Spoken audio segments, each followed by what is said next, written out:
empezar con la clase. Cualquier pregunta o duda, pues me pueden interrumpir con confianza. El día de hoy vamos a ver este tema que considero que es muy importante, dado la relevancia de los casos que nosotros vemos pues prácticamente toda la vida, en sea la especialidad que ustedes realicen. Pues creo que la mayoría de ellas van a ustedes estar en contacto con esta enfermedad infecciosa. Entonces, pues vamos a empezar con ella y vamos a revisar algunos términos. Como a las 3/4 partes de la clase vamos a empezar con candidemia y mañana terminaremos también de abordar un poquito más del tema de cándida. ¿Pueden apagar sus micrófonos, porfa? Creo que ya. Entonces, algunas cosas de infección del tracto urinario y candiduria. Y bueno, un poquito de epidemiología. Como ustedes saben, la epidemiología en nuestro país es un poco deficiente en cuanto a saber cosas exactas de incidencia y prevalencia de algunas cosas. Hay algunas que se conocen los datos, sin embargo, pues prácticamente, como les comentaba, el sitio del cual nosotros nos guiamos mucho para saber el contexto de cómo se encuentra la situación. Sí, está, me salió, ahí está. De las enfermedades infecciosas, pues es a través de la CDC, ¿no? En Estados Unidos sabemos que llevan un control obligatorio del reporte de este tipo de cualquier tipo de infección. Y bueno, una estadística en promedio de este tipo de infección del torrente sanguíneo se dice que se produce alrededor de 30,000 a 40,000 episodios de bacteriemias asociadas a catéter. En Estados Unidos, las tasas promedio han ido disminuyendo a lo largo de las últimas décadas y prácticamente pues esta es la tasa reportada en unidades o en pacientes en UCI de 1 por cada 1,000 catéteres de venosos centrales pacientes día, que es una tasa, y en otras unidades fuera de la terapia intensiva de 0.7. Si ustedes observan más o menos el comportamiento de Europa, es bastante similar en las terapias intensivas, su tasa de 1.9 por cada 1,000 pacientes día, pero lo que sí se ha visto es que en países de bajos recursos o países en desarrollo, como es nuestro país, hay una tasa de promedio bastante variable, que va, como están viendo ustedes, de 1.6 hasta 44.6, o sea, bastante elevada en comparación con las tasas que acabamos de comentar. O igual, nuevamente, por cada 1,000 pacientes que se les ha colocado un catéter. Prácticamente ustedes saben que desde que se coloca cualquier acceso vascular a un paciente, tenemos riesgo de que éste se pueda infectar. Tenemos desde los catéteres venosos periféricos, que son tal vez los más comunes que utilizamos en nuestro hospital, y también los catéteres arteriales, que también se utilizan un poquito más en terapias intensivas, los catéteres venosos centrales insertados de forma periférica, los percutáneos y los catéteres venosos centrales también. Los periféricos vendrían siendo como los catéteres largos, que generalmente coloca el servicio de cirugía general, y los catéteres venosos centrales de duración corta, pues serían los que nosotros o ustedes más como internistas colocamos de una forma mucho más frecuente, ¿no? Tenemos los catéteres percutáneos, los tunelizados, que prácticamente estos pues son mucho para otro tipo de pacientes que vemos, que son los pacientes renales, y también en el último que son pacientes, catéteres implantados o tunelizados por largo plazo, pues si ustedes lo saben también perfectamente, pues van a ser sobre todo catéteres que se usan en pacientes que se les da sobre todo tratamientos de quimioterapia, ¿no? Entonces, catéteres puerto. Entonces, todos estos, como están viendo, dependiendo del tipo de catéter que tengamos, va a ser la incidencia de las infecciones relacionadas con estos catéteres. Y llama la atención, como ustedes están viendo, que los catéteres venosos centrales de corta duración, que son los que nosotros colocamos más, son de los que más tienen la mayor incidencia de infecciones, al igual que los catéteres percutáneos, que nuevamente, pues como les comentaba, pues van a ser los catéteres que se utilizan sobre todo en hemodiálisis. Entonces, esto es lo que quería comentarles con respecto a esto. Y también en tercer, cuarto lugar, pues los catéteres largos, ¿no? Entonces esto es bien importante también en el momento de buscar la causa de la fiebre en nuestros pacientes. Los periféricos, si bien son los que menor incidencia tienen, ustedes seguramente fiebre solamente por un proceso de flebitis, ¿no? Entonces es importante también el que nosotros conozcamos que todos estos catéteres se pueden infectar. Hay dos definiciones importantes que necesitamos saber al respecto, son definiciones internacionales, definiciones que están obviamente ya estandarizadas acerca de conocer cómo vamos a definir nosotros una infección del torrente sanguíneo relacionada a catéter y una infección del torrente sanguíneo asociada a catéter venoso central. Como ustedes están viendo aquí, la infección del torrente sanguíneo relacionada a catéter es una definición clínica que siempre va a requerir de estudios microbiológicos, ya sean hemocultivos o cultivos de punta de catéter, para que nosotros podamos llegar al diagnóstico. Estos son los criterios que ahorita a lo mejor viendo las imágenes y las formas de diagnóstico les va a quedar un poquito más claro, que van a ser la presencia de signos clínicos de sepsis y hemocultivos periféricos en ausencia de otra fuente que no sea el catéter venoso central, más uno de los siguientes, que son un cultivo semicuantitativo, que es la técnica de Mackie, que vamos ahorita a ver, que tenga positiva de más de 15 unidades formadoras de colonias, o cuantitativo de más de 10 a la 3 unidades formadoras de colonias de un cultivo de la punta de catéter. Y que se aisló lo mismo de ese cultivo de la punta de catéter de forma periférica. Otra forma en que esta es una forma. Si yo tengo datos de bacteremia y la punta de catéter positiva con la técnica cuantitativa o semicuantitativa y otro hemocultivo con aislamiento periférico, ya hice el diagnóstico. ¿De qué otra manera lo puedo? También tenga un catéter central mi paciente y que yo tenga hemocultivos obtenidos simultáneamente y que sean cuantitativos y que yo tenga una relación mayor de 3:1 en el catéter venoso central contra el periférico. Ahorita les digo que con las imágenes les va a quedar un poquito más claro. Y el tercer criterio es que la diferencia entre el tiempo de positividad entre el catéter, entre el hemocultivo, perdón, obtenido del catéter central y el periférico, sea más antes, 2 horas antes en el catéter central que en el catéter periférico, ¿de acuerdo? Entonces, cualquiera de estos tres no tienen que estar de los tres presentes, cualquiera, y obviamente pues en el caso de que sean catéteres valiosos en donde yo no le puedo quitar el catéter a mi paciente, pues no puedo cultivar la punta, ¿verdad? Entonces, es por eso que cualquiera de estos tres criterios que ahorita vamos a ver mejor en las imágenes, es que con eso yo voy a hacer ya una infección del torrente sanguíneo diagnóstico relacionada a catéter. Y una infección del torrente sanguíneo solo asociada a catéter venoso central es una definición con fines epidemiológicos. Es la clásica definición que ustedes conocen de una infección que se sospecha en un paciente que ya tiene un catéter venoso central y que este catéter ya lo tiene por más de 48 horas. ¿De acuerdo? Esa es la definición epidemiológica. Es una definición que, como les digo, es solamente para hacer como la estadística de cuántos procesos pueden estar relacionados a la colocación del catéter y cómo se llama, que es muy diferente, como acabo de comentar, ya a la definición de infección del torrente sanguíneo relacionada a catéter. Aquí, por ejemplo, algo que también es importante, nada más por eso puse también esta imagen, es que veamos, en esta imagen pues se ve claramente cómo pues tenemos ahí se me fue, el tegaderm, ¿no? Colocado aquí en este catéter en el paciente y vemos aquí la salida de material purulento. No crean, muchachos, y esto es algo muy importante que sepamos o que recordemos, perdón, que no todas las infecciones de bacteremias y todas las otras infecciones que vamos a ver ahorita siempre van a tener esta característica.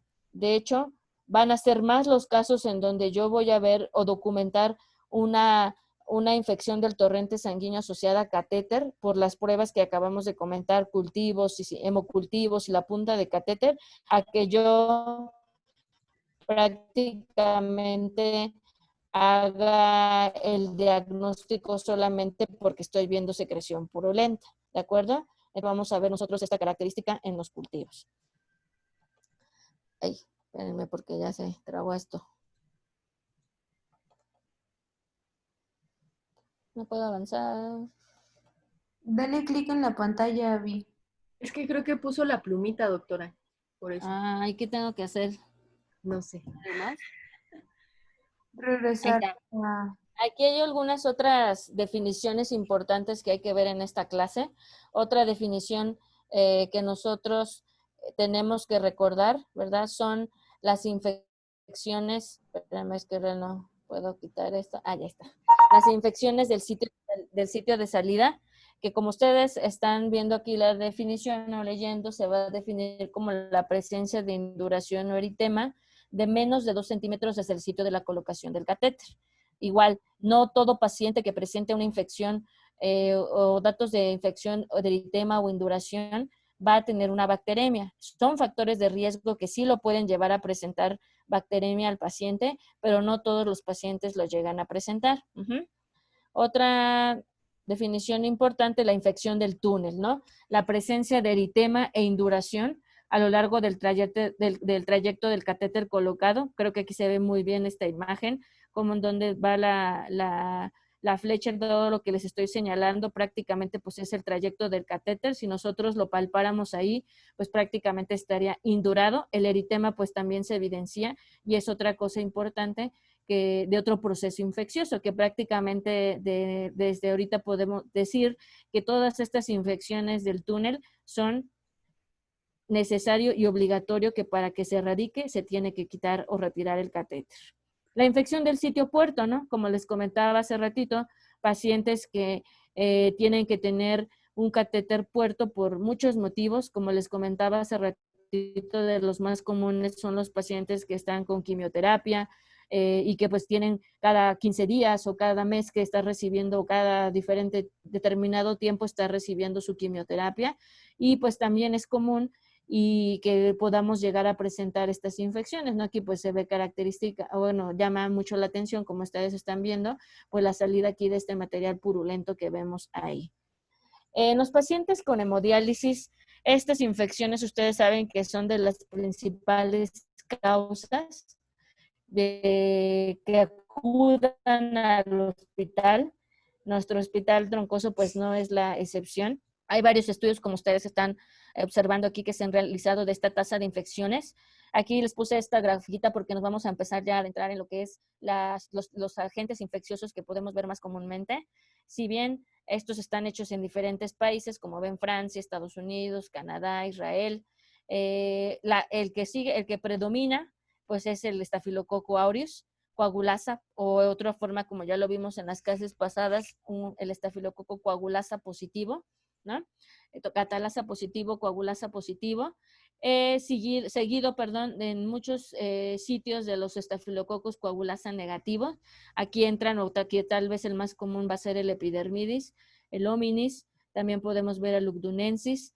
El saprofíticos, como ustedes saben, pues ese es más de la vía urinaria o de infecciones de vías urinarias.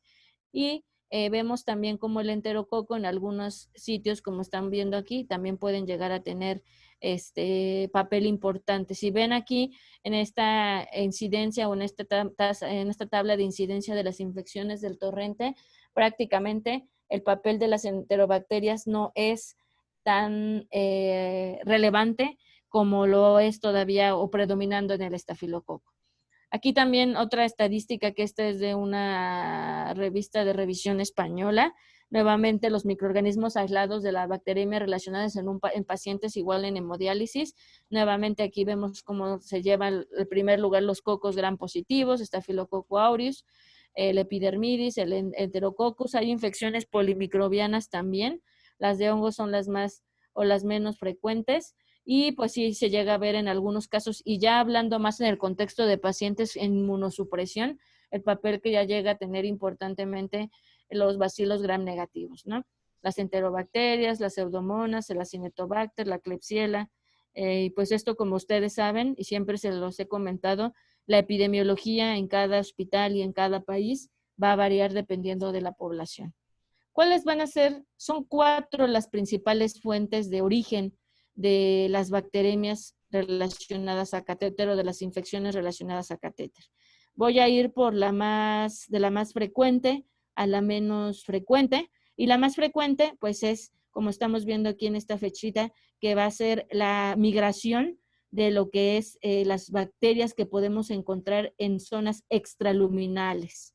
¿De acuerdo? Entonces es colonización de la piel, finalmente migración a través obviamente del catéter, y después de esto, pues obviamente penetración a través del tejido subcutáneo hasta el torrente sanguíneo. Esa es la forma más común, la vía extraluminal. Después de la vía extraluminal, la segunda vía va a ser la intraluminal. Esto generalmente se da por la manipulación de los puertos, como estamos viendo aquí, en el momento de que los puertos no se estén aseando de forma adecuada, no se limpien de forma adecuada, y pues nosotros sabemos que esto pues básicamente depende mucho del servicio de enfermería. Si estos puertos no se limpian, no se tiene sus medidas de precaución adecuada, podemos encontrar esa vía intraluminal como la más afectada. El tercero, que va a ser el segundo en frecuencia, es la vía hematógena. Es decir, que yo tenga un proceso infeccioso en otro sitio, por ejemplo, ahorita se me ocurre un empiema o un absceso pulmonar, un absceso renal, un absceso hepático que me provoque una bacteremia, y que porque yo tengo ya un cuerpo extraño dentro del torrente sanguíneo, llegue de otra vía a colonizar este catéter. ¿De acuerdo? Esa sería la tercera sitio. La tercera vía. La cuarta y la menos común es la contaminación de infusiones. ¿Esto qué quiere decir? Que prácticamente pues una iatrogenia, no una negligencia médica, que infusiones, que también se han llegado, ustedes seguramente conocerán varios casos en sitios donde se infunden desde plasmas, medicamentos, concentrados eritrocitarios que se encuentran contaminados, y obviamente pues esa va a ser la causa de que la bacteria llegue al catéter y obviamente pues que provoque una bacteremia en el paciente. Entonces es vía extraluminal la más frecuente, sigue la intraluminal, las del torrente sanguíneo que llegan por diseminación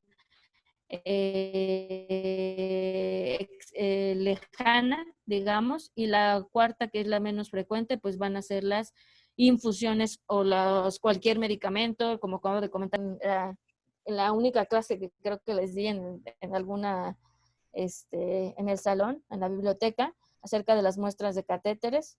Recordar pues que prácticamente si yo voy a querer documentar una infección asociada a catéter, una de las formas, nuevamente lo recalco, de la que lo puedo hacer es retirando el catéter, ¿verdad?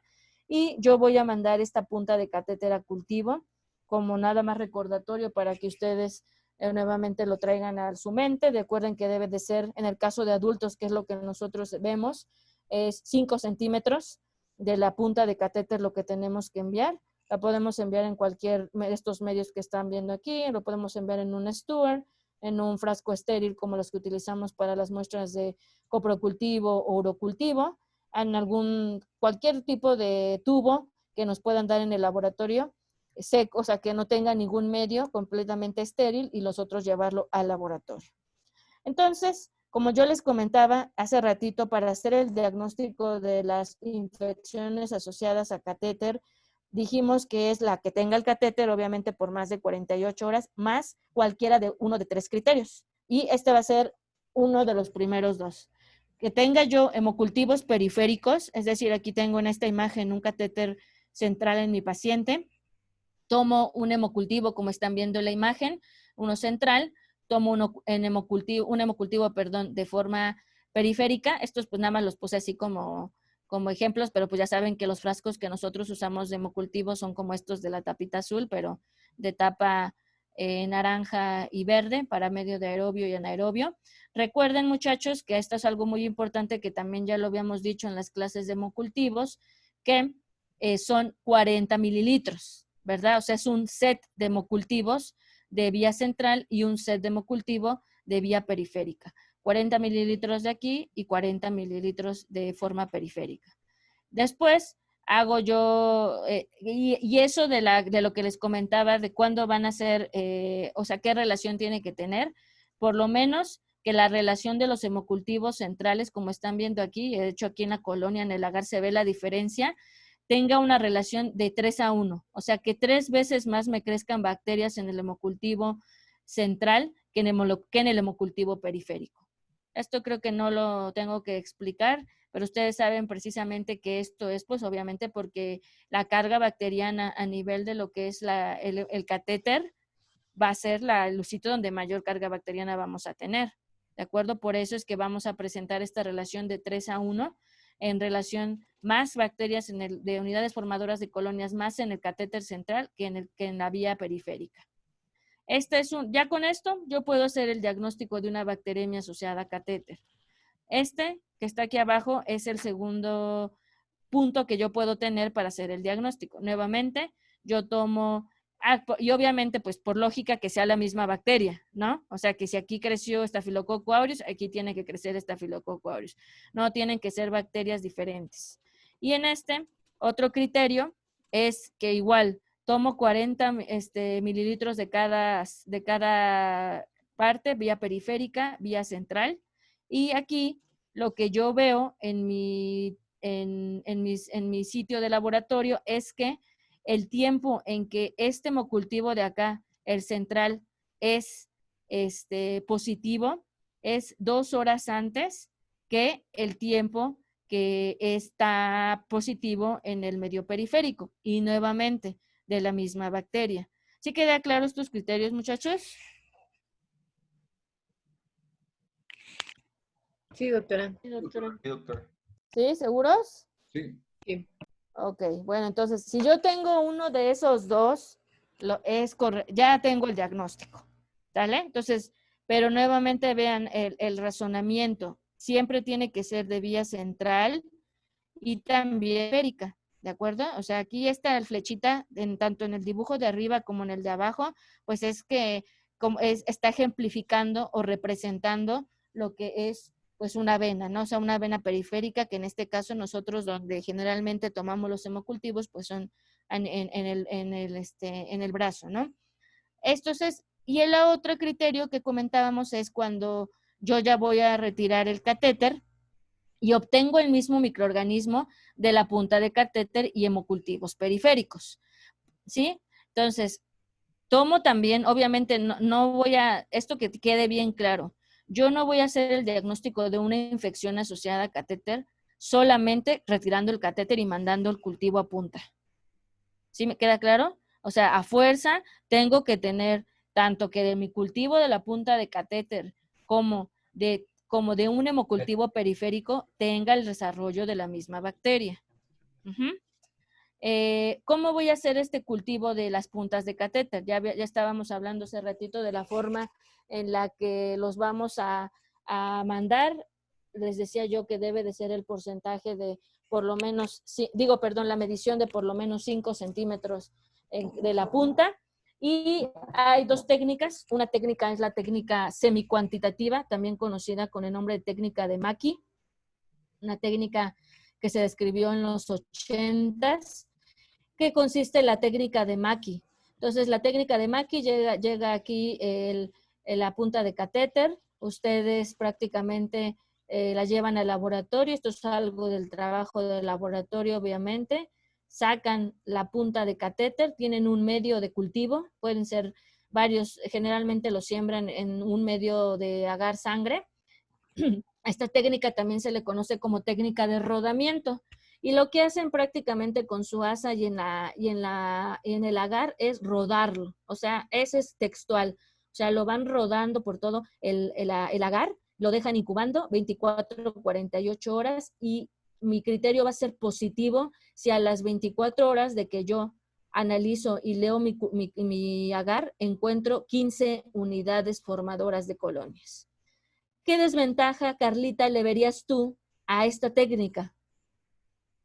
Que no sabes si la infección es intraluminal o extraluminal.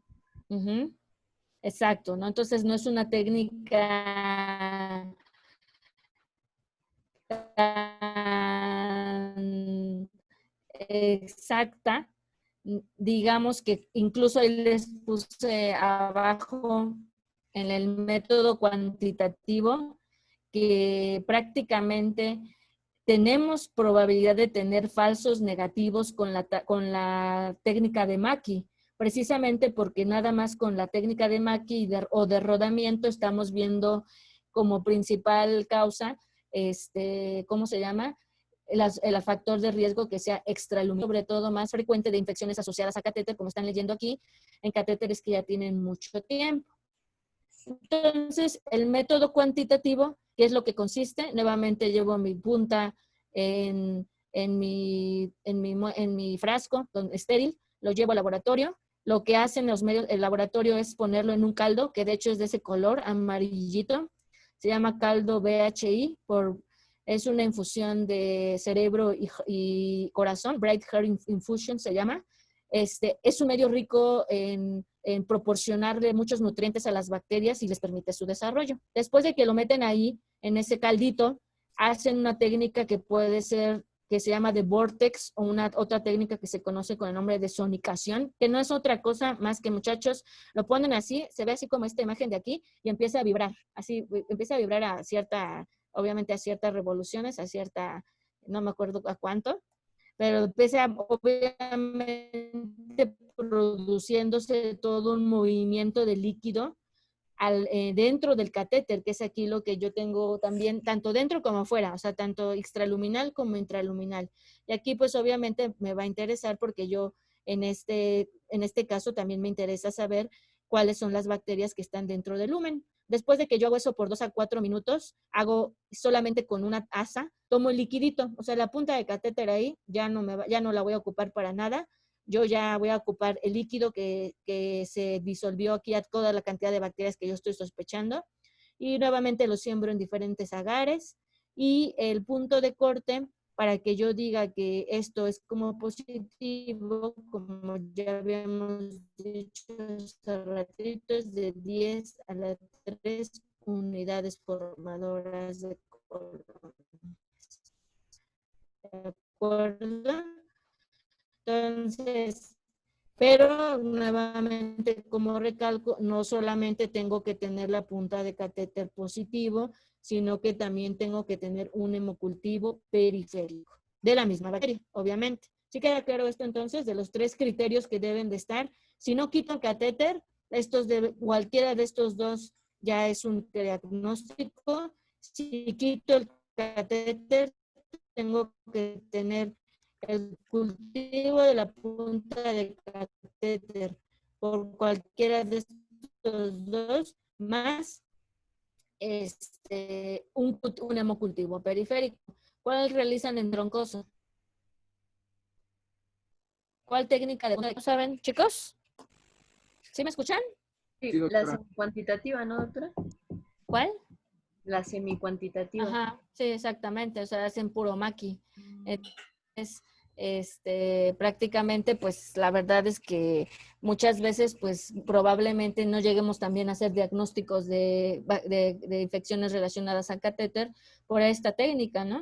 O sea, porque prácticamente lo único que estamos viendo ahí es por vía extraluminal y en este caso, pues, también vemos una vía intraluminal. No son técnicas malas, pues de hecho cada uno tiene su sensibilidad, especificidad que no son malas, pero sí es importante que conozcan cada una de sus deficiencias que pueden llegar a presentar. ¿Qué otra cosa puede pasar si, por ejemplo, yo no puedo retirar el catéter? Porque pues ya comentaba, va a haber escenarios o casos en que tenemos pacientes que no les podemos retirar el catéter por razones diversas y ahí en ocasiones podemos llegar a un diagnóstico probable, solamente como probable. Los definitivos nada más van a ser los 3 puntos que acabo de comentar. Diagnóstico probable va a ser cuando yo no puedo quitar el catéter, pero tomo hemocultivos de los diferentes lúmenes que pueda tener mi catéter y encuentro que también se encuentra como positivo más de 3 veces el número de colonias de diferencia en cada uno de los lúmenes. Es decir, en otras palabras, de los catéteres que más usamos allá en Troncoso, algunos tienen 2 vías o 3 vías. Acuerden que una parte es para proximal y una para distal. Yo tomo tanto hemocultivos de la parte proximal como distal y entre esos dos, tanto de lumen distal como proximal, tiene que haber una diferencia de más de 3 veces el número de unidades formadoras de colonias. pero nada más ahí me voy a quedar como probable. No voy a llegar a un diagnóstico definitivo. Y en caso de sospecha del catéter puerto, obviamente que también... Ahorita estoy ocupada. ¿Quién tiene su micrófono, muchachos? Apaguen su micro, chicos. También, pues obviamente debemos de cultivar el catéter puerto. ¿Qué cosas importantes, por ejemplo, aquí no les puse, pero no sé, alguien que quiera decirme, en cuanto al diagnóstico de una infección del orificio de salida? ¿Se debe de tomar? ¿No lo debemos de tomar? ¿A qué me puede llevar la toma de esos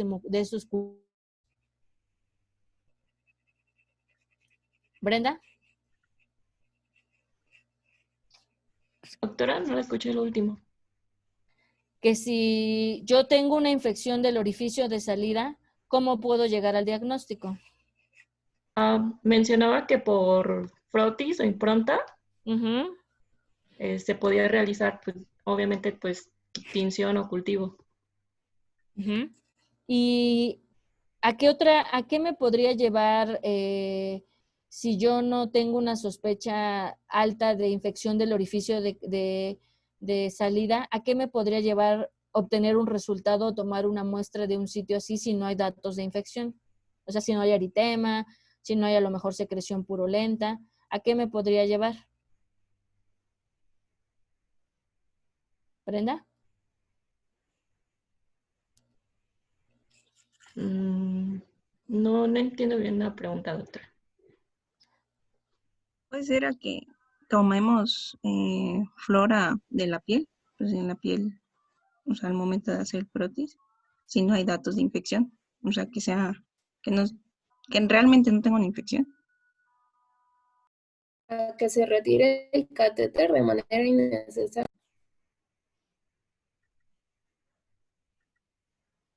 ¿Me escuchan?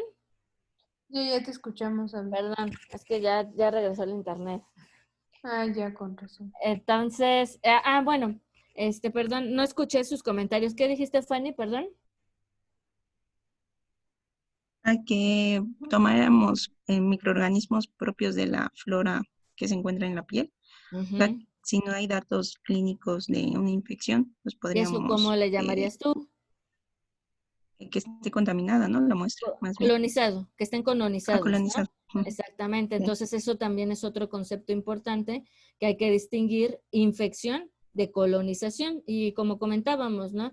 Prácticamente si nosotros, y a lo mejor ahorita se me ocurre no solamente para este tipo de infección, sino también para cuando tienen un catéter TENCOF los pacientes, si no hay ningún dato de infección, no hay secreción purulenta ni nada, y se llegan a tomar cultivos de este sitio y, o sea, y no hay datos de proceso infeccioso, como nuevamente recalco, eso me lleva a hacer uso de antibióticos de forma inadecuada, obviamente, y también a tratar colonizantes, ¿no? Que eso también es algo importante que hay que reconocer. Muy bien. ¿Hasta aquí alguna pregunta o duda que tengan? ¿Todo claro? Sí. Bueno.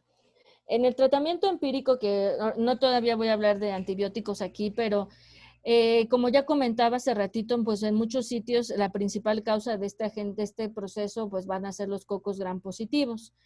No me voy a detener ni me voy a tentar el corazón a pensar en cobertura amplia para varios escenarios, como por ejemplo los gram negativos ante pacientes que tengan un catéter y que aparte tengan neutropenia, que sean enfermos críticos, los que tienen un catéter en región femoral, que ahorita vamos a ver también eso que va a ser muy importante, o que ya tengan algún antecedente de una bacilo gram negativo y sobre todo MDR. Uh-huh. Y también hay que dar cobertura para hongos y hay que hacerla más extensa, este tipo y que tenga el paciente obviamente nuevamente catéter, en pacientes neutropénicos, en pacientes con cirugía gastrointestinal reciente, sea la cirugía que ustedes quieran, las LAPES, por el motivo, por apendicitis, por vesícula, por piocolecisto, por enfermedad diverticular, lo que quieran, son factores de riesgo también. El uso de NPT también de los más importantes, los trasplantados de médula ósea o de órgano sólido, enfermos críticos. También los catéteres femorales son factores de riesgo para infecciones fúngicas y la colonización previa, obviamente, también ya conocida por hongos. Y aquí en hongos, a diferencia de las otras coberturas para otras bacterias, uso de antibióticos de amplio espectro, que eso también es algo importante que a cualquier persona le predispone para tener una infección fúngica. Entonces tenemos este caso, Jesús, ¿qué opinarías? Si quieres, léelo y dime tu opción de tratamiento que le darías a este paciente. Doctora, paciente femenina con enfermedad renal crónica en hemodiálisis, acude por referir síndrome febril y escalofríos al inicio solamente en sesión de hemodiálisis, pero actualmente en cualquier momento del día ingresa con hipotensión, leucocitosis, además de tener COT con reporte de cardiograma transtorácico con reporte de endocarditis. Usted sospecha bacteremia relacionada a catéter posterior a la toma de hemocultivos en la paciente, transcatéter y periférico. ¿Cuál es su tratamiento empírico? Vancomicina para cobertura de cocos gram positivos. No indico nada y espero resultado de hemocultivo. Indico vancomicina e imipenem. Indico dicloxacilina para cocos gram positivos y ceftazidima para bacterias gram negativas. Bacillus gram negativos.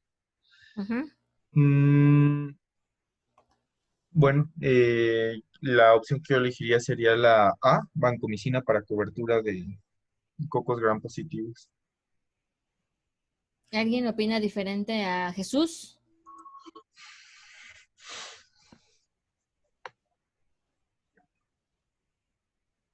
Yo, doctora, Sí, ¿por qué? pues es que en este caso ya tiene endocarditis y también está presentando, o sea, hipotensión, ya se está empezando a presentar datos de sepsis o de choque. Entonces hay que dar, aparte de cobertura para gram positivos, pues, o sea, ya cobertura amplia, ¿no? Entonces yo diría que vancomicina y imipenem. Así es, exactamente, es lo que acabamos de comentar ahorita, ¿no, Ivonne? Que si bien nuestra etiología para más común epidemiológicamente son los cocos gram positivos, y yo tengo algunos de estos escenarios también, pacientes incluso aquí comentaban, bueno, también las guías lo comentan, lo mencionan y ahorita lo mencionaré yo también, que pacientes con datos de enfermedad crítica y como tú comentas de sepsis o choque séptico, es importante la cobertura extensa, ¿no? Entonces, por eso no nos debemos de quedar cortos en este caso, no solamente ofrecer cobertura para Staphylococcus aureus meticilino resistente, sino también dar cobertura para otros bacilos gram negativos, ¿no? Entonces, por eso la opción que aquí quedaba mejor era vancomicina e imipenem. Pude haber, a lo mejor, si no estaba imipenem, ceftazidima, cefepime, algún piperacilina tazobactam, perdón, también obviamente con su ajuste adecuado para la función renal en el caso de este paciente. ¿De acuerdo? Entonces vean esto importante en detectar pacientes con severidad. A ver, en este caso, Lalo, si tienes un paciente masculino de 50 años con enfermedad renal crónica en hemodiálisis, se encuentra con usted por, espérame porque aquí se me va, por bacteremia relacionada a catéter, Majurcar, el ecocardiograma transtorácico te reporta también endocarditis. ¿Cuál sería el mejor tratamiento para este paciente de acuerdo al antibiograma? Ampicilina intravenosa más aminoglucósido, vancomicina IV o ampicilina más ceftriaxona o cefotaxima. Tal vez esta todavía no deberíamos haberla puesto aquí a ver antibiograma, pero de lo que leyeron y de las guías lo que revisaron ustedes, ¿cuál crees tú, Lalo, que sería la opción adecuada en el tratamiento de este paciente con bacteremia, endocarditis por Enterococcus faecalis?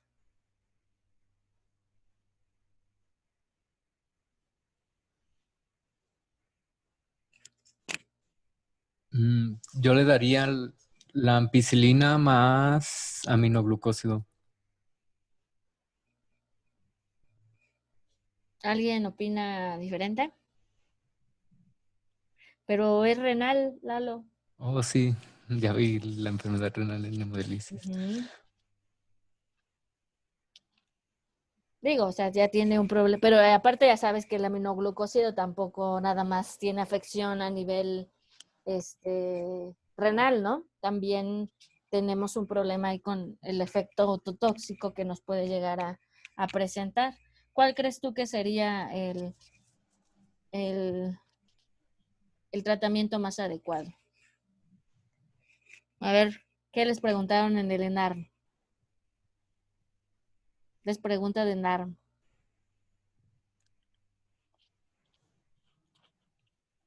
¿No? Pues, ¿No? bueno, el tratamiento más adecuado sería ampicilina con aminoglucósido, pero tiene resistencia a los aminoglucósidos y Ujú. es sensible a la ampicilina, entonces, ¿Quién es este alumno que dice 982, 492? No dice ni su número. Exacto, también eso es importante, Bren, lo que ya vamos a ver en el antibiograma después. Es Mari. Eh, la sinergia, ¿no? De que generalmente está como resistente, también por ese motivo no lo podríamos dar de tratamiento, ¿verdad? Y aquí Mari me pregunta que si el enterococo es intrínsecamente resistente a ampicilina, y no, el enterococo no tiene resistencia intrínseca a la ampicilina. De hecho, como lo vamos a ver en el antibiograma del enterococo, es el primer antibiótico que nosotros damos lectura para hacer su interpretación a la ampicilina, ¿de acuerdo? Sí tengo que decirte, Mari, que los enterococos faecium, a diferencia de los fecalis, que son los dos tipos de enterococo que más afectan a nosotros, a los seres humanos, tienen cada vez más resistencia a la ampicilina y es muy raro que ya veamos actualmente enterococos faecium sensibles a ampicilina. Casi todos son resistentes, pero no es por resistencia intrínseca, ¿de acuerdo? Entonces aquí, muchachos, ahí les dejo para que revisen y mañana me van a decir por qué la respuesta era la D. Entonces ahí le voy a preguntar a ver quién está por aquí, a Adri, que mañana, ¿sí estás ahí, no, Adri? Ah, sí, ya te vi. Sí, doctora. Me vas a decir por qué mañana esa opción, la 4, ampicilina y B más ceftriaxona o cefutaxima, es la opción adecuada en este paciente. ¿De acuerdo? Bueno, esto ya lo Sí, doctora. comenté. La distinción entre colonización del catéter con bacteremia real puede ocurrir hasta en el 10, hasta el 55% de los catéteres en hemodiálisis. Eso es algo importante que también ustedes tienen que saber. Indicaciones, muchachos, para el retiro del catéter venoso central. Entonces, siempre lo voy a retirar en pacientes que tengan choque séptico o sepsis severa, que de hecho pues ya es un término que ya no lo utilizamos, pero que yo sospeche que el foco infeccioso obviamente es el catéter. Pacientes con endocarditis, tromboflebitis séptica o una bacteremia persistente a pesar de un tratamiento antibiótico adecuado, y esto de una vez lo voy a definir como aquella bacteremia que persiste por más de 72 horas a pesar de antibiótico, se quita el catéter. Si yo tengo una bacteremia por un hongo, Staphylococcus aureus, bacilos gram negativos multidrogoresistentes, como por ejemplo Acinetobacter baumannii, Pseudomonas aeruginosa, también multidrogoresistente, una E. coli productora de carbapenemasas, micobacterias, como ustedes están viendo ahí, se retira el catéter también. Y bacteremias por micrococos o Cutibacterium acnes, que actualmente se le conoce así, previamente se le conocía como Propionibacterium acnes. Una vez descartado que no es una colonización, ¿y por qué hay que descartar eso?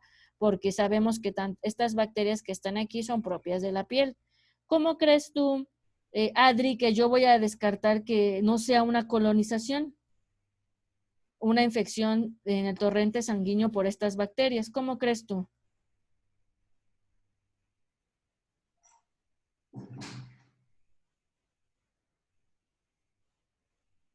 ¿Adri?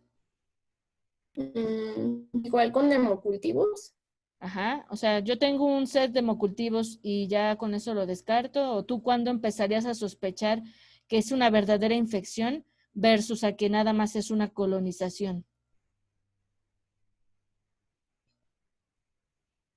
Pues que el paciente también presente datos de infección sistémica como leucocitosis o que ya se encuentre. ¿Alguien más que quiera opinar? Tendría que presentarse el mismo microorganismo, ¿no? En los hemocultivos. Exacto. Sí, aquí Misa dijo que hemoperiférico y central, que tiene que tener el mismo agente en colonización, solo puede ser el central, pero no el periférico. Eso es una cosa importante, lo que dice Misa, y está correcto. Y otra forma en la que yo me podría dar cuenta, esto es algo importante, es que se esté repitiendo con frecuencia el aislamiento del microorganismo. ¿Sí me explico aquí, muchachos? Es decir, que yo voy una vez al laboratorio y me dicen, ¿sabe qué, doctora? Tiene este hemocultivo y creció Cutibacterium magnes. Ah, bueno, si es un solo ser, así como en el diagnóstico también de bacteremia en general, pues digo, puede ser una colonización, pero si yo vuelvo a ir al laboratorio y tras otro set de hemocultivos que le tomaron al paciente y veo que vuelve a tener ese mismo desarrollo, es que sí realmente es un proceso infeccioso real, ¿sí? Entonces, lo que dice Misa está bien y esto también es importante. Perdón, ¿alguien me iba a decir algo? Sí, yo tengo una pregunta. Y por el número de unidades formadoras de colonias, no se puede. Pero que sí, aplicando los mismos criterios de lo que acabamos de comentar también, Carlita. Carlita, ¿verdad? Sí, doctora. Aplicando los mismos criterios, sí, también lo podemos llegar así al mismo diagnóstico. Escenarios para reflexionar. Esto es importante también que lo comentemos. Cuando puedo yo esperarme a retirar el catéter hasta tener resultados de cultivos, sí, esto es algo también importante que nosotros tenemos que tomar en cuenta, sobre todo si tengo paciente estable. O sea, si tengo un paciente que está con fiebre, está estable y sospecho del catéter y antes de decidir quitarlo o no, o porque lo sigo ocupando, no pasa nada, muchachos, empiezo con tratamiento empírico y posteriormente, después del resultado de los hemocultivos, si veo que es obviamente si ya me lo dan y veo que es una pseudomonas, un hongo o un estafilococo aureus, pues no voy a tener de otra. Pero a lo mejor me reportan un estafilococo epidermidis y si ustedes vieron, esa no es una indicación definitiva para que yo quite un catéter. O me reportan una E. coli que nosotros le decimos de fenotipo salvaje, sin ningún mecanismo de resistencia, puedo yo dar antibiótico sin retirar a fuerza el catéter. ¿De acuerdo? Entonces, por eso es que a esto nos ha llevado el no retirar el catéter hasta tener resultados de cultivos, a retirar de una forma innecesaria el catéter en pacientes sobre todo que todavía los necesitan. No sucede lo mismo en pacientes, como acabo de comentar, que están inestables hemodinámicamente, que ya documento por imagen que tiene una tromboflebitis supurativa, que tiene una tunelitis, ahí obviamente pues que no me puedo esperar. Pero si ya son pacientes, como lo acabo de comentar, estables y que tienen fiebre, pero que no les está ocasionando otra cosa, puedo esperar hasta obtener el resultado del cultivo. Cambio del catéter con uso de guía versus inserción en otro sitio. ¿Qué opinas de eso? A ver, ¿quién no le he preguntado? Creo que por aquí está... Misa no me puede hablar porque está... Creo que está... No sé si me puede hablar Livia. O Raúl, a ver si alguno de los dos me puede contestar. Misa o Raúl. Livia o Raúl. Ah, Livia, perdón. Ana le falló el internet y se desconectó. Raúl.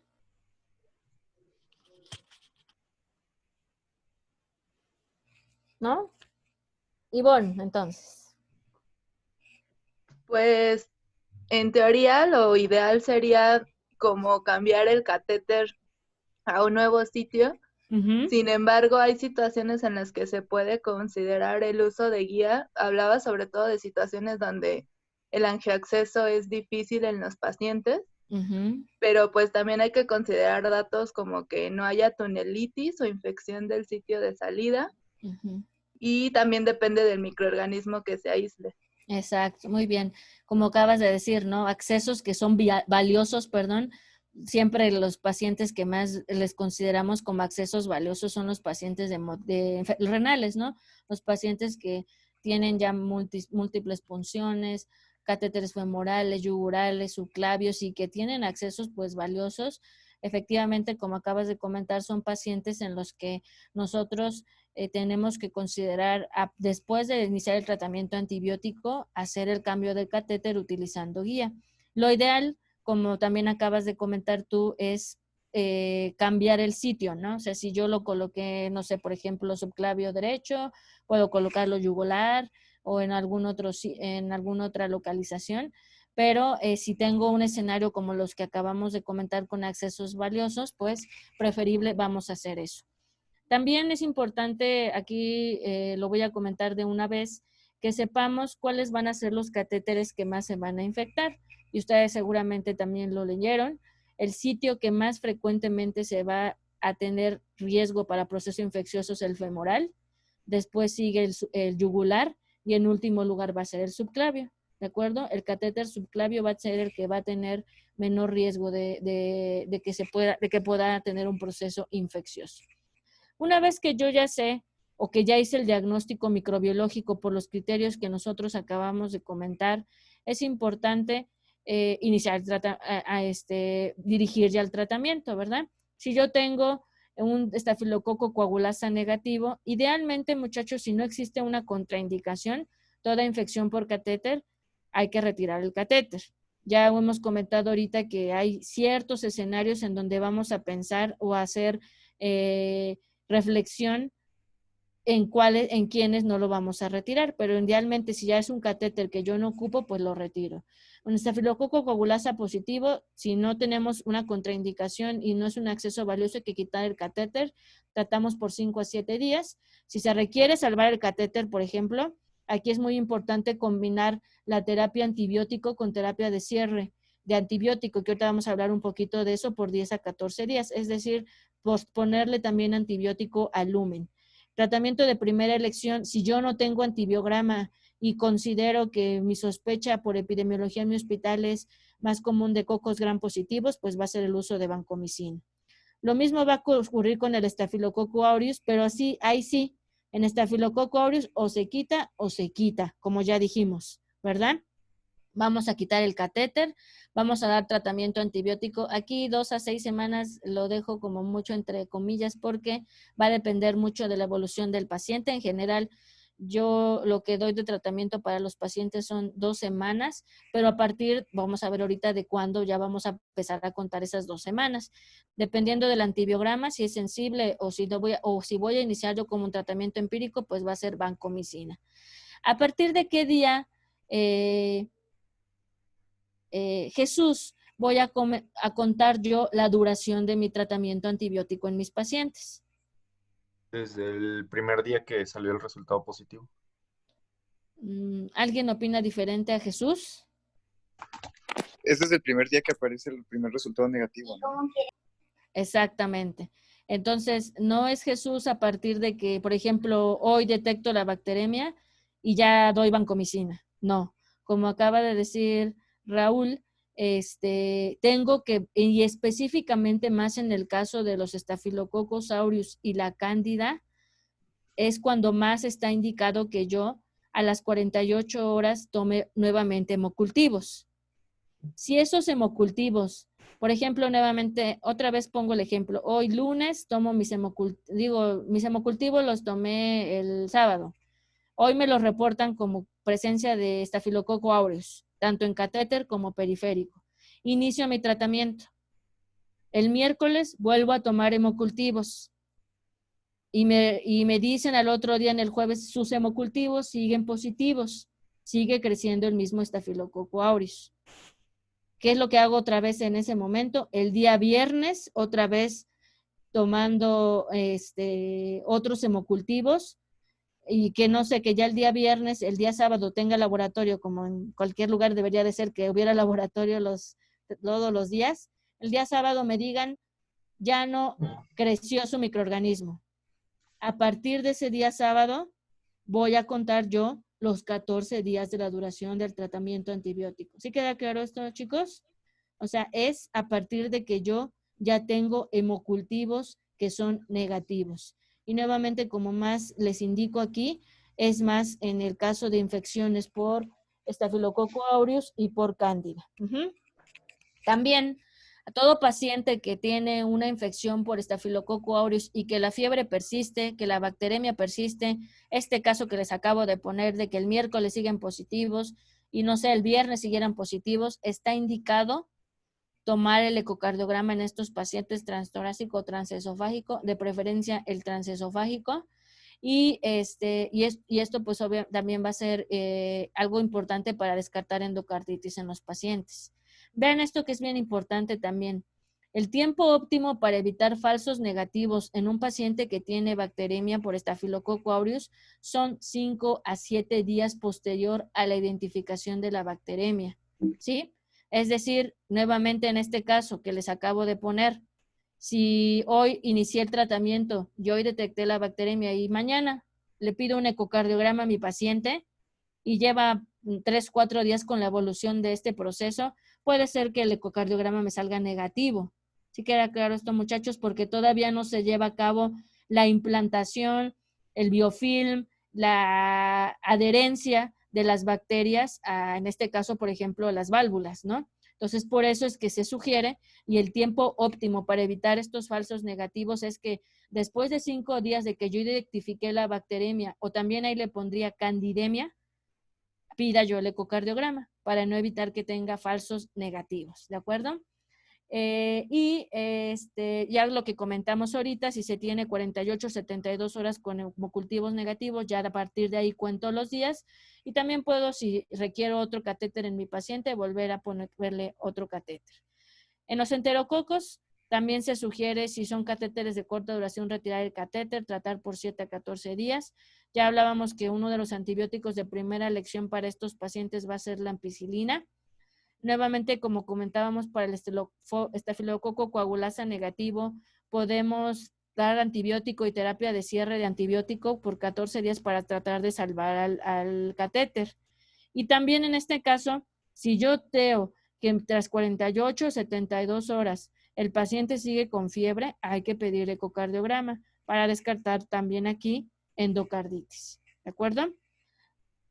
De Corynebacterium, Cutibacterium, Micrococcus, ya dije que tengo que confirmar que sí sea una infección real, porque yo tengo hemocultivos positivos en varias veces.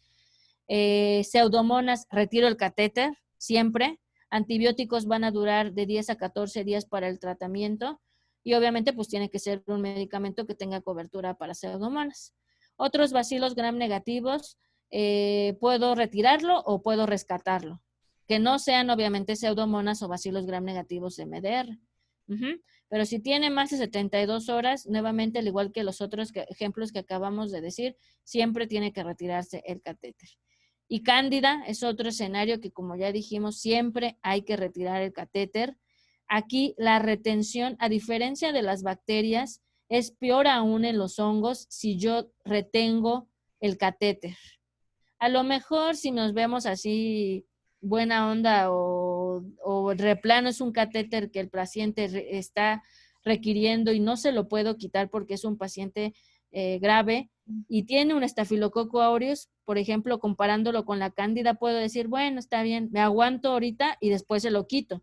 Pero en la cándida prácticamente no, muchachos. O sea, en ese sí, ya desde que yo identifico el hongo, es momento, sea el paciente estable, inestable o como ustedes quieran, hay que retirar ese catéter porque se asocia con peores resultados. Y el tratamiento empírico, obviamente, dependiendo nuevamente de la epidemiología, va a ser con azoles, con equinocandinas. Yo les podría decir que afortunadamente en troncoso tenemos, la mayoría son cándidas albicans y la mayoría son sensibles a azoles. O sea, prácticamente cuando yo detecto una candidemia ahí en el hospital, a todos les dejo fluconazol. Muy pocas veces, no se me viene de hecho en ningún caso ahorita a la mente de una candidemia por glabrata o cruzei, así de esas, pues que son cándidas que tienen ya resistencia a otros antifúngicos. Por lo menos ese es en el caso de nuestro hospital de Troncoso. El papel de biofilm, muchachos, es algo muy importante que no solamente los vamos a venir repitiendo en este proceso infeccioso, vamos a verlo en muchas infecciones y como ustedes saben o los que ya conocen acerca de este término, pues el biofilm es una población de bacterias que están adheridas. De hecho, pues aquí están viendo prácticamente que esta población bacteriana es una población bastante activa, es muy dinámica. Tienen diferentes fases para que se forme el biofilm, una fase de adhesión, una de maduración y una de dispersión. Hay algo bien, todo esto es algo pues obviamente muy así a la ligera como se los comento, porque hay un términos como por ejemplo el quorum sensum, que es otra cosa más que las bacterias dentro de este biofilm están intercambiando señales de comunicación entre ellas, para que más o menos entiendan así como lo complejo que puede ser el biofilm. Para importancia clínica de nosotros, ¿qué relevancia tiene?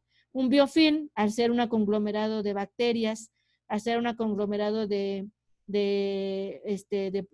enzimas, de proteinasas, y de muchas otras cosas que ni siquiera yo me las sé, la verdad, todas, pues, ¿qué es lo que nos va a hacer?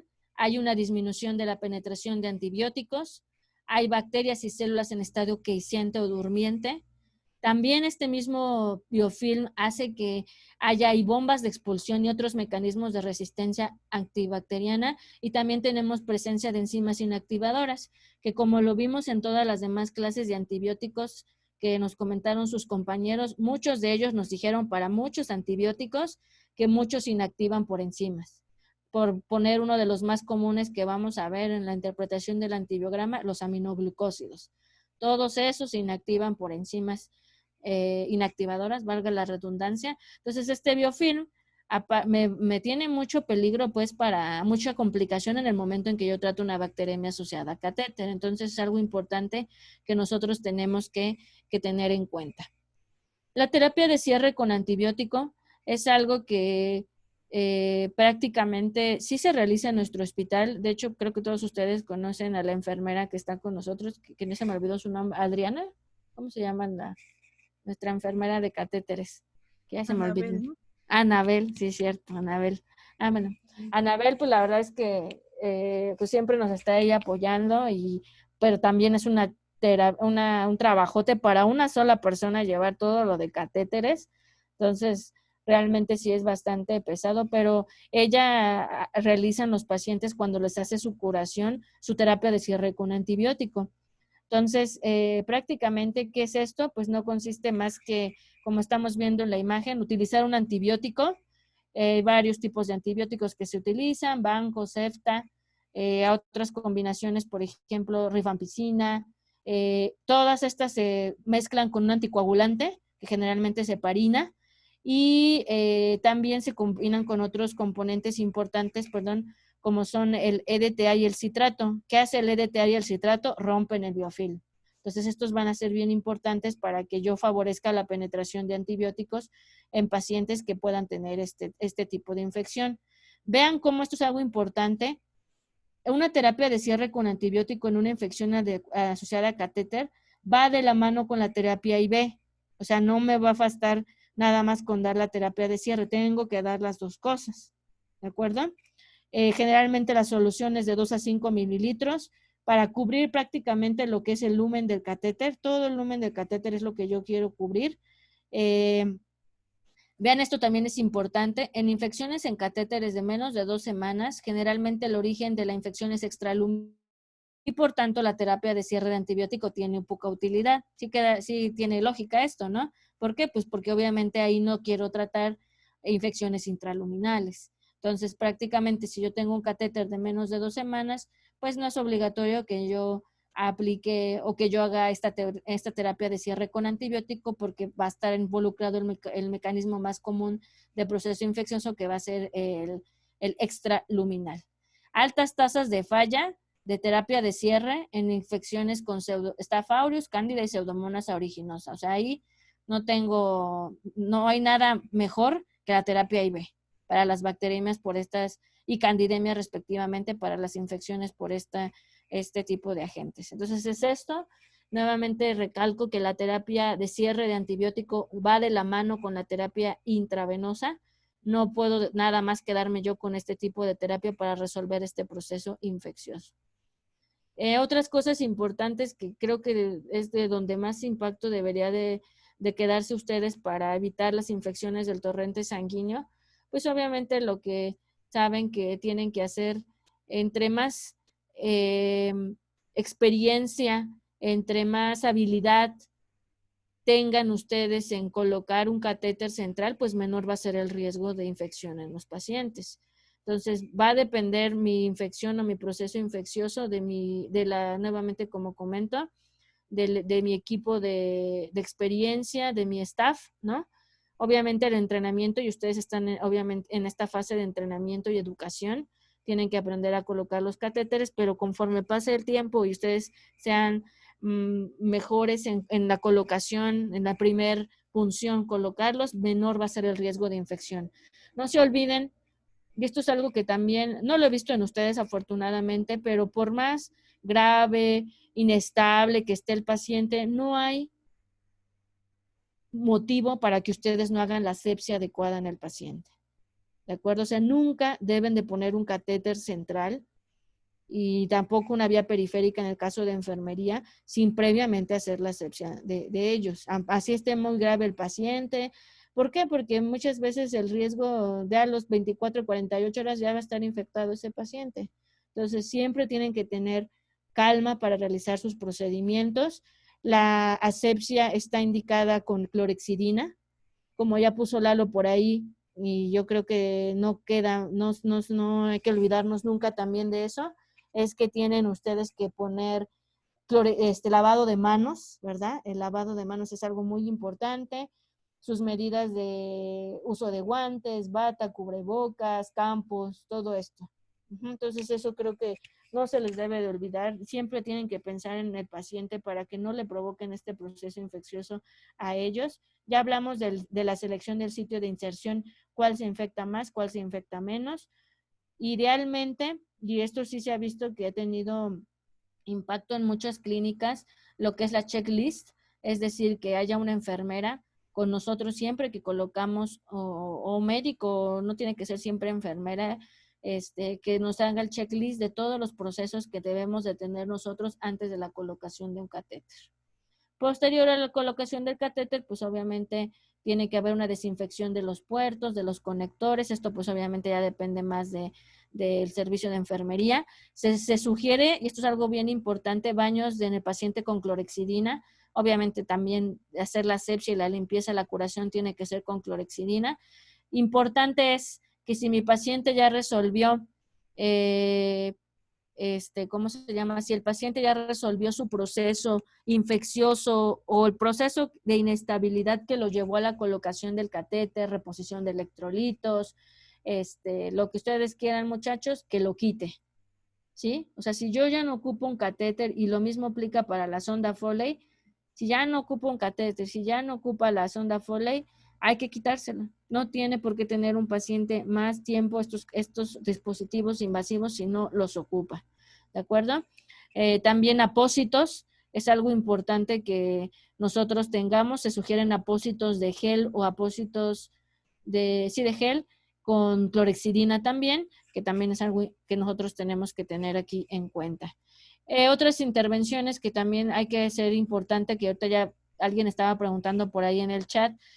Cada vez tenemos nosotros más evidencia de que los que los catéteres cubiertos con antibióticos, como sulfadiazina de plata, clorexidina o minociclina con rifampicina, disminuyen, y esto ya está comprobado de forma importante, disminuyen el riesgo de procesos infecciosos. Por aquí creo que, déjame ver qué estaba diciendo Ave, que en centro médico o en la priva se emplean catéteres impregnados con antibióticos, o solo es en Estados Unidos. Hay lugares en medios privados, ya Lalo por ahí lo estaba poniendo, en donde efectivamente se utilizan ya catéteres impregnados, no solamente en hospitales, pues, en otros sitios, ¿no? Entonces, por eso es importante que ustedes los conozcan, si los tienen o en algún sitio se los llegan a proporcionar, excelente. Lo que les hablaba aquí también de los, ¿cómo se llaman? Los apósitos impregnados con clorhexidina, ya sean de gel o de esponja, sirven también. Protección de los puertos, vean, estos que están aquí abajo que les puse en verde, son los puertos, esos de color azul que nosotros tenemos en nuestros catéteres centrales ahí en Troncoso, son estos puertecitos, pero ¿qué son estos? ¿Qué tienen estos puertos a diferencia de los que tenemos allá en el hospital? Pues tienen clorhexidina y tienen también 70%, como están viendo aquí, y esto varía dependiendo de los tipos de puertos, ¿cómo se llama? Alcohol isopropílico, pero hay diferentes presentaciones, diferentes marcas también. Hay cada vez también más evidencia y más apoyo de que dejar el catéter sin sutura es lo mejor. O sea, que no tenemos nosotros que fijarlo como lo hacemos en el hospital y que eso disminuye también el proceso infeccioso. ¿De acuerdo? Entonces es algo importante también que nosotros tenemos que tener. ¿Qué complicaciones podemos ver? Y creo que estos son bastante evidentes para ustedes en pacientes que tienen bacteremia asociada o infecciones relacionadas a catéter, tromboflebitis supurativa, que podemos verlo obviamente, y la comprobación se hace a través de ultrasonidos o estudios de imagen, a pesar del tratamiento dirigido junto con la presencia de una vena trombosada, siempre nos debe hacer pensar de tromboflebitis supurativa, y ya había dicho que es una indicación para retiro de catéter. Endocarditis, que también ya lo comentamos, recuerden que aquí en las válvulas y el principal factor de riesgo para endocarditis es ya tener una estructura cardíaca anormal o dañada, podemos llegar a tener. Las osteomielitis también son frecuentes en pacientes que tienen bacteremias persistentes, es común nosotros observar esto. Incluso si yo tuviera un paciente que no tiene una bacteremia, que no tiene un catéter venoso central y ningún invasivo, y tiene nada más una bacteremia por Staphylococcus aureus, que yo la documento por hemocultivos periféricos, muchachos, siempre tienen que descartar osteomielitis aguda. ¿De acuerdo? Entonces es algo importante. Pero acuérdense el escenario que les acabo de decir. Pacientes sin catéter, nada más que llegan con síndrome febril y que yo les identifico en hemocultivos positivos periféricos, que es un Staphylococcus aureus. ¿De acuerdo? Bacteremia persistente, no se olviden de esto importante, siempre considerar repetir un ecocardiograma transesofágico. Sobre todo, ya dije, si lo hicimos antes de esos 5 a 7 días que comentaban, o que ya está comentado que nos lo tenemos que hacer para evitar esos falsos negativos. Y pues obviamente, si sigo yo teniendo hemocultivos positivos, esto pues a qué me va a llevar, pues a tener cursos más largos de antibióticos, porque ya como dijimos, siempre vamos a contar el día 1 de la duración del tratamiento antibiótico hasta que los hemocultivos están negativos. Okay. ¿Hasta aquí alguna pregunta, muchachos? ¿Dudas?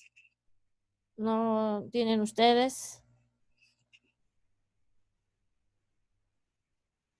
A ver, aquí alguien escribió en el chat algo. Vamos a ver. Ah, no. Lalo dice que en medio privado sí hay. ¿Alguien más? Aquí creo que está Livia. Creo que va a escribir algo. Las unidades formadoras de colonia, ajá.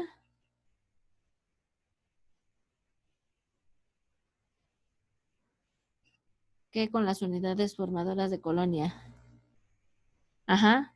Las unidades formadoras de cultivo en los cultivos. Cada una de estas, a ver, déjame ver, ¿qué sigue diciendo? 15. Son 15, Livia. Y mira, por ejemplo, déjame regresarme aquí. Mira, Livia, por ejemplo, aquí, que es, a lo mejor, no sé si también esto te quede duda a ti, este puntito que ves así como blanquito, en cada una de las colonias, esas son unidades formadoras de colonias, ¿de acuerdo? Entonces aquí tenía 1, 2, 3, 4, 5, 6, 7, 8, o sea, en general, siempre los químicos cuentan de esa manera las colonias, ¿de acuerdo? Entonces, cada una de estas colonias que estás viendo aquí son unidades formadoras de colonia.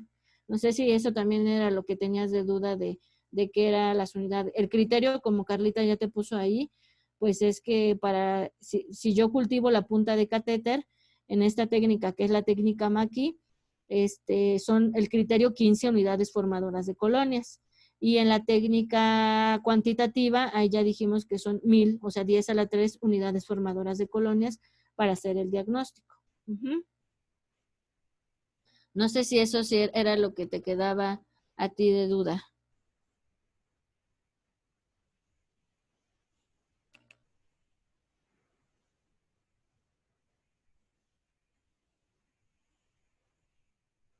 Ajá, en el cuantitativo, el semicuantitativo, ajá, y o sea, ¿cuánto equivale 10 a la 3? Son 1000 unidades formadoras de colonias. Ajá. Ok. Y dependiendo, como por ejemplo veamos en el urocultivo mañana, el asa microbiológica, ahí la cuenta de las unidades se tiene que multiplicar.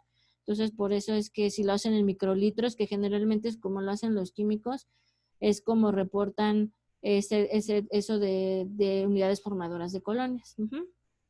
Bueno, aquí nos vamos a quedar, muchachos, para esto de Cándida lo podemos mencionar tantito. Empezamos aquí mañana para seguir también con lo de las infecciones del tracto urinario. ¿De acuerdo?